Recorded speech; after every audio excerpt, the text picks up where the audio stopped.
abantu be bamenyedde amayumba kambabulira abantu ababaviiriddeko okubamenyera amayumba be mulina okwekwasa muleke kwekwasa abantu balala bonna abantu b'Ekawaala n'abantu b'Ebuggu mu Busaabala bano be bantu ababaviiriddeko okubamenyera amayumba era oba olina kyosolo oba obasabira Katonda abasaasire oba okwata jjambya okay nodde ekijjambya kiwulikika bubi beera nga inciting n'ebe bano asooka erosi wanu w'ekyalo kyammwe nawuliddeko abamu be badde b'Ekawaala abalala babadde b'e Busaabala mu Buggu bakyeyamaani abo bafu nnyo nti omuntu teriiwo muntu gwe bamenye atalina ndagaano ya poloti awe yazimba taliiyo ng'erina stamped ng'eriko ne heading y'ekyalo naye bakyeyamaani abo babeera mu ntuula nga babasomesa nti ezo swamps mu mateeka tezikkirizibwa kubeeramu bantu naye olw'okuba ebintu bya monitoring ebyo ne maabi ky'okujja okumonitoring okubamu abantu binafu nnyo mu Uganda ffena tuze tukirabako bayisa etteeka naye okuli enforcinga kizibu kati aba erosi bakozesa opportunity eyo okukola endagaano ng'abantu batunda poloti n'okuzigula mu ntobazi olw'okuba baagala 10% naye ng'akimanyidde ddala bukyeyamaani obwo bwagala nnyo ssente era sikiwa nti abantu b'omu bitundu omusobola okuddamu ne mulonda abakulu abo simanyi oba be baani oba babaani naye babakolera endagaano ne babakubirako ne stamp naye ng'akimanyi abantu abamu tebakimanyi oli agenda n'agula naye nga takimanyi okwo kwogatta ne babbulooka abafera abo batambuza abantu jangu wano wakalu mama biki walungi nnyo osobola ozimbawo bwoti nakubira plan kusiwa ssente nnyingi oba n'alyoka akufumba naye nga mu mutima gwakimanyi tebakkirizawo kuzimbawo ntobazi ero si wano ne babbulooka baabwe abo babeerawo ku ofiisi zaabwe we batuula owookubiri Buganda Land Board abantu baalaajanye Buganda Land Board abantu baba bagenda okufuna plan oba okufuna olukusa okuzimba babatuma ebbaluwa okuva mu Buganda Land Board olw'okuba babeera baagala ssente abatula mu ofiisi ezo bo babawa buwi nti genda ozimbe ate nga bakozesa advantage eri ey'enforcement okubeera ennafu ey'amateeka ago aga NEMA abantu ne bajja ayina stamp ya chairman n'endagaano yagula bulungi ayina n'ebbaluwa okuva mu Buganda Land Board eba emukkiriza okuzimba olw'okuba asasudde obusuulu naye nga mukimanya aba Buganda Land Board nti ekifo si kya Kabaka oba si kyammwe si kya Buganda kubanga entobazi ennyanja emigga n'ebibira they don't belong to anyone okuva mu 1900 agreement abazungu baali bagabanya ettaka ebibira ennyanja emigga n'ensozi n'entobazi byo byasigalawo nga tebiina nannyini properties nga za ggwanga tezirina nannyinizo owookusatu abantu bano abagaba plan ku division oba ku municipalities oba ku city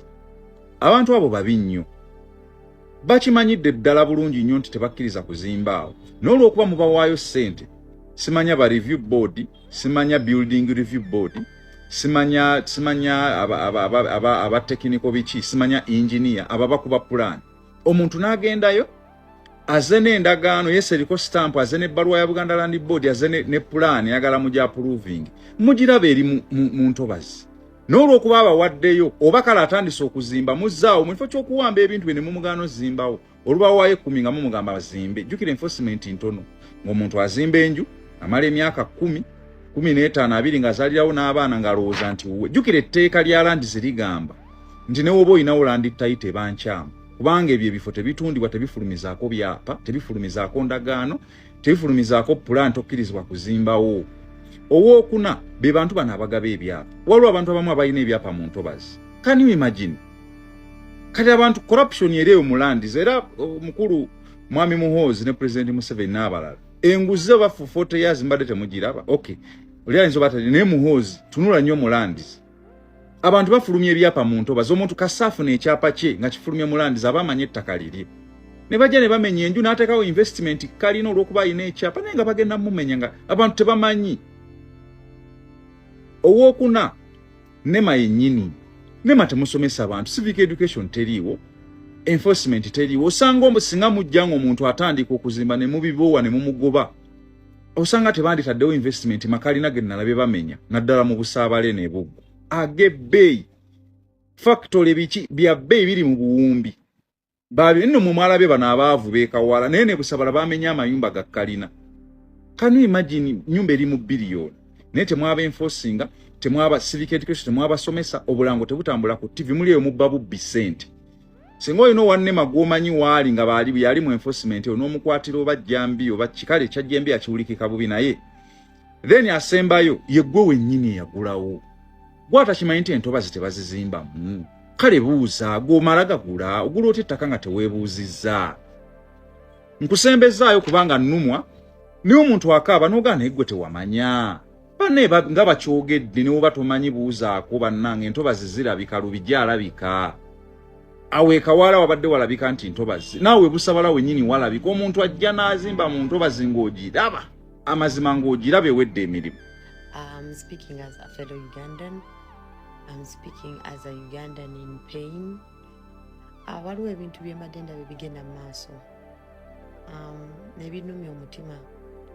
Lwaki kubanga embeera ngitegeera. Era ky'ekintu ekisinga okuluma ku bintu ebiruma, by the way. Ninda kutandikira wano. Nti nze I can say that I've traveled a little bit, sikwe wano. And don't get me wrong. I say that with a lot of humility. Nti tambuddeko mu nsi ez'enjawulo ezitali zaawala. Naye nengendako wano ne wali n'entambulako bwentyo.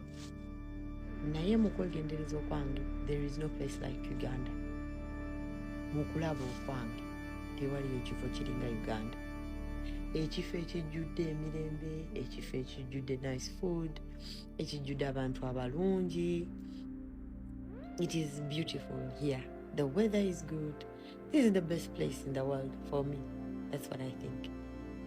Naye kyendaba ekisinza okuddeetera obulumi era to speak out nti munnayuganda akoseddwa nnyo. Bw'otunula ne weetegereza abantu abamu babawadde nga ba investor ne babawa amataka. Abayindi bali so comfortable in Uganda. Even other foreigners are so comfortable in Uganda. Naye munansi n'akayumba ke kamu karuumu akamu bamenya bumenya. Banaye tusabire Uganda n'abakulembeze baffe tubeere bakisa. Kubamu akafaananyi ng'oyo maama wo, kubamu akafaananyi ng'omuntu alina abaana talina wagenda basuza. You can't pretend that it doesn't matter. You can't pretend that it is okay. Banaye abantu abeera ku TikTok, nze siri muntu ayogera ennyo, abeera ku Facebook, abeera wonna, twogere ku kintu kino. Abantu bayogera ku kya airport, abantu ne boogera ku kyaki. Ba investor baweereddwa wetlands, bannayuganda bagobeddwa. Ekitegeero bakingezaako okunyonyola. Tugezeeko nga bwe tusobola. Gavumenti musaasire munnayuganda. Do not make other people comfortable. Ate munansayisibwe bubi. Bambi nsaba musabi. Abannaddiini, bahaji, abasiraamu, munnayuganda ali mu maziga akaabo. Omuntu wabeerera ne karuumu akamu. Mwegendereza ebintu ebyo. Nti bafulumya omukyala. Naye nga n'omufaliso bw'ogutunulako. Nalabye omukyala ng'alina abaana bamutadde ebweru n'agamba abaana bange bagenda kusula bweru. Why would we do that to Uganda? At least baterewo options. Nti tubagobye wano mugenda wano. Oba mukole bwe muti. It's not fair to make other foreigners comfortable. Bannayuganda ne bakaaba. Abantu abatalina kiddako, omuntu abulwa ekyokulya. Bannange tusabire Uganda kubanga amaziga bwe gali ewe kyanisaanidde okuba. Mukama abampeere nnyo omukisa. Let's speak out. Let's speak on this. Mukama abampeere omukisa. God bless you. Kankubulya ebintu bina byotagenda kusanga mu nsi yonna nga waliwo abikusomesezza naye nga bikyasinza okuba spiritual kumpi mu buli nsi. Oli waddembe obutabigoberera naye toli waddembe birinnyako kubanga mu nsi yonna y'ensibuko y'ebisiraani ekisookera ddala okuvvoola obuwangwa gy'ova. Osobola okulokoka, osobola osiraamuka, osobola otakkiririza mu byakwa bya nnyimbe. Tobikkiririzaamu, togendayo, tobivumirira. Bw'oba ekintu tokikola, oba tuuse kukola ki kwabya lumbe gwe tobikola, Yesu byakisamize gwe bw'obirabanga, bitwale nga bwe biri tolinnyayo. Bw'oba wagenze mu kika tuula wali ebbali okola ebibyo bateekeko omusika waabwe, tobivumirira. Kibi nnyo okuvumirira gy'ova. Osobola otutuuka waggulu n'otuuka ekiseera embeera n'egaana. Wali owuliddeko omuntu gwe bagamba lubaale ya muluma. Osobola okutuuka embeera n'ekutuukako nga teyeetaaga ssente, nga yeetaaga kuddayo wammwe kukola mikolo kwetonda ku bye wakola. Naye guess what? Bw'oba tolina ky'okoze, munnange toba na buzibu bwonna era bisigala bye tebikuliiko. Obuzibu bigaane. Olokose ate olina by'oyagala okwokya, toyokya bintu by'abali. Lokoka byesambe, byesonyiwe, sitaani mwegane n'ebikolwa byo byegaane okusinziira mu ngeri gy'olabamu. Kaakati singa otuuka waggulu n'olemererwa, obulamu ne butabuka, ogenda binoonya biwayo ky'obizzeewo, oba tewabikwatako, weetonda bwetonze n'odda. Sikutiisa naye nkugamba mazima, y'emu ku nsibuko y'ebisiraani mu nsi muno. Ne bw'olirinnya ennyonyi, ojja kutuuka ebulayo ebintu bitabuka era gwali taliddaadde n'ekikumi. Gwe tolijja kuva mu misango, gwe tojja kuva mu makomera. Wegendereze gy'ova. Ne bw'oba tobikkiririzamu nga gw'olina ekkubo ly'okutte eddala. Kwata kkubo lyo, tovumirira kintu kyonna, biri tobisinza, naye tobivumirira. Namba 2, kino mu nsi yonna, mu buwangwa bw'abayindizi omanyi nsomako ku kaliki ez'enjawulo. Okutta ekintu ekitalina kikikuliiridde ate nga togenda kirya. Okutta ekisolo, ensiri ekuluma, oli wadde mbogikuba oli kubanga ekutta. Naye omusota mu Buganda bamanye ennono. Omusota bwe gulabika agamba guyina gwe gulabikiddemu, era tebamala gakuba musota. Gundi gwe tozanya ne kye bayita mother nature. Osanga omusota n'ogukuba bukubi tomanyi gye gwavudde, ne weetera akabasa. Ekintu ky'otagenda kulya nga tekirina kikikuliiridde kireke kigende. Naliko eddaawo era nkiwuliddeko emirundi mingi nga bakyogerako nti ttimba tebagittira bwerere nga terina kyeridde, ate si bagiwa embuzi n'egiya ne musobola ogitta. Abazungu botta omusota musango era bakusiba. Botta omusota ne bakumanya nti wassa omusota. Botta ekintu kyonna kebere embaata ya mu nsiko n'ogikuba n'ogitta n'otagirya nga togisse na intention. Kuba bw'oba oyagala kulya ebisolo ebyo bakuwa olukusa ne bakuwa ne license ekukkiriza obiyiga. Oli wadde mb'okiyiga n'oggyayo license yo n'ogenda n'oyigga, oba musota oba kino okiyigga n'okitta n'okitwala ewaka n'okirya, tebakuyinaako buzibu. Omusota nga tolina ky'ogenda kugukozesa. E Bulaaya musango munene nnyira gusibya. Kizibu nnyo nakubirako wano omusajja ng'akantu ekibe kagundi kalakuuni. Lakuuni oba kyeki mu Luganda.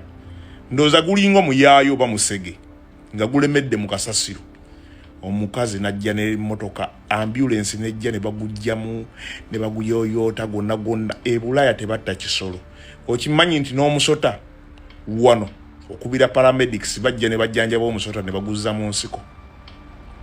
Bw'oba tolina kintu ky'ogenda kulya tokitta kireke kigende. Kasa kibeera nga tekiri mu nnyumba nti kikugire. Gulawo olujja okifubutule kiveemu kikuviire mu nnyumba. Kyabulabe nnyo okutta ekintu ky'otagenda kulya. Omusota gw'osanze mu nnyumba ebiseera ebisinga tegujja gwokka. Genda obuuze ku nnono. Omanyi kibi nnyo obutagoberera gy'ova n'ebiri by'okkiririzaamu tomanyi gye byava. Nkubuulira mazima, ojja gutta obulamu bukyuke, osabe essaala nga tewali kikyuka. Jjukira omuntu omutuufu yalikoza atya? Ebintu bino byeggamba tobisinza, naye tobirinnyirira kubanga bireeta ekisiraani. Sinakindi osobola kinoonya okijjewo nga tokyasobola kukizza. Namba 3, okusiibya ekisolo enjala ng'ate gwe okirinako obuvunaanyizibwa. Tubeera wano n'ogula enkoko ya Idi. Enkoko ne bw'oba ogenda gisala nkya giwe ku mmere olwaleero. Kyabulabe nnyo. Genda osome ku buwangwa utegere kye butegeeza. Embuzi ne obo genda jirya ku yidi egenda kubeera wennaku 2 ogiguze yidi ya 26 ogiguza 23 ezo ennaku oyino giwe emmere oyino giwe ebikuta n'erya wadde ogenda gisala enkoko gy'onaali olw'eggulo ku makya oyino giwe emmere tokkirizibwa kulumya kisolo njala ebulaya bakusiba naye wano mu nsi y'emyoyo era kigenda kusiba. Weewale nnyo kusibya ebisolo enjala ebyo ebintu Katonda yabitonda olw'ensonga. Ojja kuddaawo nze nkugamba genda okole risaaki ku bintu bino bye nkugamba saagala ove wano ogambe nakutiisizza oba nkugamba bugambi ono si content nkugamba mazima. Ekirala ate nga kino kye kisinga okubeera ekikulu ennyo okulengeza bakadde bokwadde gwabaliisa. Mama one tata bayinza okuba tebasobola kuba bulungi nokola n'ofunamu kasente wadde gwabaliisa go basasulira basula ennyumba basula mu yiyo go bagulidde emmotoka go bajjanjaba go bagulira emmere toyina right kuboggolera mukaddewo wadde gwogula emmere gyalya. Oli wadde mba obutagigula si kuba si buvunaanyizibwa bwo era si buvunaanyizibwa bwa muntu yenna kugamba nti mukadde ogoyina okumulabirira kikakatako bukakasi si buvunaanyizibwa bwo era mu bazungu bo abaana taata oyina okuba nga watereka ssente zo bw'oba osazeewo bayamba nga gwe nga weetumye tobavoola toyimirira eri kuwa mama wo gw'omuliisa gw'omugulidde emmotoka gw'omuzimbidde akayumba mbw'oboggole okuboggolera mukadde wo kibi. Kyovula abantu abasinga mufuna ssente n'ozifuna ne wayitayo ebbanga ttini ne ziggwawo ne zikoma ku ggwe ssente ne zikoma ku ggwe n'ofa ebintu byo byonna ne bifa. Eriyo abantu ng'alina ekipalinga ne bw'ali kuwa ssente tolina ky'olizikola mu ssente zaabwe enkolimbire era zikoma ku bbo n'ogaggawayo n'ofuna ssente ne wayita ebbanga nga tolina nsobi n'emu gye wakola tewali mu bwenzi tewakwana bakazi bangi tewazannyanga zala buli kimu kyonna kye bagamba ekigira ng'onaakuuma ebintu eby'ennono naddala bye tufuna ebiri spiritual nti ssente kubanga obugagga nabwo buli spiritual si buli muntu akola nti afuna ssente. Olowooza buli makanika alina galagi kusaasidde. Nze njagala kugamba ng'ali mu mulimu gw'omu mutwe ffe tulina olunaku lwe tuzuukuka emmoloka ne bagikuleetera nga togirabangako